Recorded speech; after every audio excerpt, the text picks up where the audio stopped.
உங்கள் தாயை நீங்கள் அல்லாஹ்விற்காக நேசித்தவர்கள் இந்த உலக வாழ்விலிருந்து பிரிந்து மரணித்திருந்தால் கவலை கொள்ளாதீர்கள். இது தற்காலிக பிரிவு. உங்களுடைய தாயை மறுமையில் நீங்கள் பார்ப்பீர்கள். அல்லாஹ் உங்களை அரிசி நிழலில் ஒன்று சேர்ப்பான். உங்கள் கணவனை நீங்கள் பிரிந்திருந்தால், பிள்ளையை பிரிந்திருந்தால், உங்கள் மனைவியை பிரிந்திருந்தால், உங்கள் சகோதரனை, நண்பனை, தோழர்களை, அல்லாஹ்விற்காக நேசித்த யாரை நீங்கள் பிரிந்திருந்தாலும் கவலை கொள்ளாதீர்கள். இது பிரிவு, தற்காலிக பிரிவு.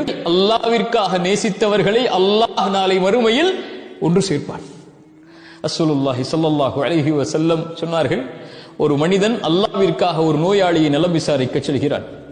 அல்லாஹ்விற்காக நேசம் கொண்டு ஒருவரை சந்திக்க செல்கிறான். ஒரு மலக் அறிவிப்பார், நலவு உண்டாகட்டும், உனக்கு நீ செல்லக்கூடிய இடமும் நலவாக அமையட்டும், அல்லாஹ் உனக்கு சொர்க்கத்தில் ஒன்று சேர்க்கக்கூடிய நலவை அல்லாஹ் ஏற்படுத்தட்டும் என்று அந்த மலக் அவருக்காக பிரார்த்தனை செய்வார் என்று அல்லாஹுடைய தூதர் ஸல்லல்லாஹு அலைஹி வஸல்லம் சொன்னார்கள்.